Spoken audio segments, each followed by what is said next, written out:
Será que a Sony vai acertar em cheio de novo com mais um vídeo épico de God of War Ragnarok? Galera, temos aqui hoje um novo vídeo divulgado aí pela PlayStation Brasil e também pela PlayStation Universal, mas no caso aqui estamos no canal da PlayStation Brasil, chamado Moldando a História. Então vamos aqui hoje ver juntos este vídeo, o que eles vão trazer pra nós, um vídeo falando um pouquinho mais sobre a produção de God of War Ragnarok. Vamos lá então ver aqui o que eles prepararam pra gente. How é que supera esse do jogo, you né? deliver something that players will love maybe just as much as God of War 2018? The pressure was tremendous. É, eu imagino. Eu imagino. O último vídeo que eles divulgaram foi lindo, né? E todo em português do My Brasil, que name is bacana. Ariel Angelotti, and I am the senior producer for Narrative. My name is Richard Gobert. I'm the story lead for God of War Ragnarok. I'm Jody Kupsko, and I'm the supervising dialogue designer. It's my job to shape the story along with our writing team, our narrative director, and game director. As a producer, it's my job to help build a team to create that content, to own the schedule in realizing that content. I oversee the dialogue production throughout the entire titles. Every line of dialogue that you hear, every human vocalization and effort and grunt, our team touches. So I'm a man now, like you? No. We are not men. We are more than that. The responsibility is far greater. In the Esse é o story primeiro of God God of of War, War tá, pessoal? 2018, 2018 aí. we As find imagens. Kratos seemingly having turned over a new leaf in the Norse lands. He lives a quiet life, hidden in the woods with his wife Faye and their son Atreus. And the story starts with them mourning her death. And we learn that she made a final request before she passed away. She wanted them to spread her ashes from the highest peak in all the 9 realms. He's scared of being a bad father, a bad influence, and as a result, it's made him an absent father. His greatest fear is that he's passed that evil that's inside of him onto his son. You are too quick to temper. You are rash, insubordinate, and out of control. This will not stand. You will honor your mother and abandon this path you have chosen. It is not too late. They befriend Freya, who is an exiled Vanir goddess who used to be married to Odin. They meet Mimir, the self-proclaimed smartest man alive, who serves as their guide and their confidant. And they meet the Holdra brothers, Brock and Sindri, who are world-class weaponsmiths who end up their main source of upgrades and equipment. Now, among the enemies they make are the Aesir gods, whose leader is none other than Odin, someone we never meet in God of War 2018, but who casts a very long and dark shadow over the 9 realms. There are consequences to killing a god! Why? How do you know? How do you know? After many adventures, Kratos and Atreus end up fulfilling Mom's wishes, and over the course of that journey, they find out more about each other and about themselves, and finally find a common ground between them. They become the close family unit that Faye hoped that they would become. Que é o ponto mais legal do jogo, na minha opinião, que eu mais gosto, assim, a relação do Kratos com In God Atreus. of War Ragnarok, we fast forward a few years, and little Atreus is now a teen, and they're back to hiding out in their home in the woods in Midgard. During the course of the previous game's events, they were forced to kill Odin's grandchildren, Magni and Modi, the sons of Thor. Thor does a lot of the lion's share of Odin's dirty work, and as a consequence, he's a very violent, unstable personality. At the end of the last game, they were also forced to kill Balder, the son of Odin and Freya, and that has its own set of consequences. He was a very powerful chess piece for Odin, one that Odin is incredibly bitter about losing. Freya has vowed vengeance against them for the killing of her son. Kratos and Atreus didn't want to kill him, they were friends with Freya, but Balder tried to kill her in front of them, and Kratos had no other option in the moment but to kill him to save Essa parte é Freya's muito boa, life, velho. even though it meant losing Freya's friendship.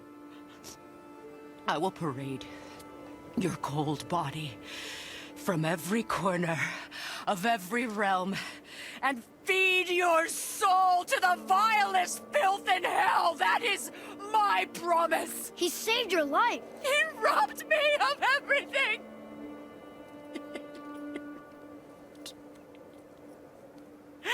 Everything. His death is also foretold to bring about Fimbulwinter, which is a brutal 3-year winter that is then followed by Ragnarok. It's an apocalyptic war between all the Norse gods, the giants, the dwarves, and the elves, and an army of the dead.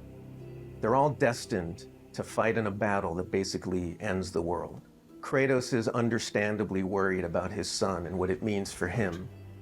You get to go on this journey with how Atreus grows into a young adult and how Kratos grows into his next era in his life, and really see kind of the parent that he's striving to be, but the person he's striving to be. I find that tale so incredibly relatable. We had started shooting plenty of content before the pandemic hit. In fact, the week before we all went work from home, we were doing a shoot. I remember being on and off that set, running back to the office and having to talk to studio leadership about what was going down and how this was going to impact us moving forward. And those were trying times. For us, it was a very unique challenge because we had to bring in actors and we had to record them. And so we had to look at different ways of adapting our typical motion capture process and dialogue recording process so we can continue production and continue at the quality that we wanted for our players and our fans. We had some actors stand in for other characters, actors who were already, who were like core to one of the scenes, might just be able to play a background character in another scene to be able to avoid a situation where too many people were on set on any given day. We avoided compromising the story that we were trying to tell as a result of the pandemic and these limitations that we had to deal with. There were no cinematics that we changed. We still have the same characters in them in the final game. We just had to get a bit creative with how we shot the content. Our actor for Atreus, Sonny, is a teenage boy, and his voice changed dramatically throughout the several years on this title. I don't want to fight anyone. I just want answers. We had to go in and even out that performance so it sounds like it took place over a short period of time. That was a unique challenge on this one. O ator cresce, né? The prophecy say Mas na idade Fimbulwinter dele leads to muda muito. Ragnarok. War is coming. Whether the Norse saga was going to be a trilogy or just 2 games was something we debated a lot. There were obviously pros and cons for either approach. So we waited for Cory Barlog to weigh in, and he did, and he said, let's do it in 2. The consequence to that is, how do you wrap up this story in one game and do Ragnarok justice? How do we lead up to that and then have a big moment at the end of the game and wrap up all those loose threads? This game is bigger than what we initially envisioned. There's a lot of important story moments that we needed to cover. There are more characters that we follow the threads of, and ultimately it ends up feeling big and epic because there is a lot there for people to enjoy. I am very excited for folks to see this final chapter. A lot happens. We put our characters through the ringer, but we also bring them closure and we provide answers to a lot of the questions the first game posed. Just all of the new combat that we're doing and the new interactions. There's a lot of stuff that's happening in this title that I think people are going to have fun with. We all have our own personal Ragnaroks to deal with. And this story is about how you process that, how you own it, and how you make it a part of yourself and grow from it. I mean, we set some stuff up at the end of last game. There's going to be some consequences this game. We're going to see how things play out between Freya and Kratos. We're going to see how the evolution of the family relationship continues. You got Brock and Sindri, the dwarves, who are kind of part of your makeshift family now. And there's going to be some other characters that we introduce that maybe going to disrupt the balance a little bit. I can't wait until players get their hands on the game or are able to experience how the story unfolds for themselves. We have, I think, an incredibly well-rounded game.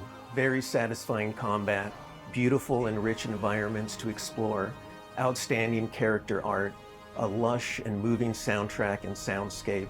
It's the work of hundreds of very dedicated artists, and they all have their own stories to tell. Épico, épico, épico. Épico. Tem algumas cenas inéditas, são poucas cenas, né, que a gente viu aqui que são realmente novas. Muito do que foi mostrado já havia sido mostrado, mas é muito legal você ver todo o processo, né, que eles explicam aqui, que eles falam sobre o processo criativo de um jogo, como é que funciona. Deu pra ver, pessoal, né, que realmente o jogo vai ser maior do que eles planejaram inicialmente, então certamente o God of War Ragnarok vai ter um tempo considerável, imagino eu, mas é legal ver o carinho, como é que eles trabalharam nesse jogo. Falaram das dificuldades que eles passaram, da questão dos atores, né, que cresceram e tal, atores que tiveram que improvisar, mas parece que realmente o jogo tá muito, muito bom, né? Pelo menos pelo que a gente viu até agora. O game já tá na mão de alguns produtores de conteúdo, tá? Que vão fazer review. Eu não tô com o jogo, mas tem gente que já recebeu, né? A PlayStation acabou enviando, então até num tempo consideravelmente bem adiantado, né? Então o jogo foi a Gold e pode ser, né, que esse tempo pra mandar antes é porque realmente eles estão confiando bastante na qualidade de God of War Ragnarok. Mas achei épico, gostei muito do vídeo mesmo, bacana. E vocês, pessoal, o que acharam? Curtiram? Não curtiram? Gostaram de ver um pouco mais desse background aí da produção de God of War Ragnarok? Comenta aqui embaixo no campo dos comentários a opinião de vocês, certinho? Galera, é isso aí, um forte abraço, vou ficando por aqui, valeu, falou e see ya!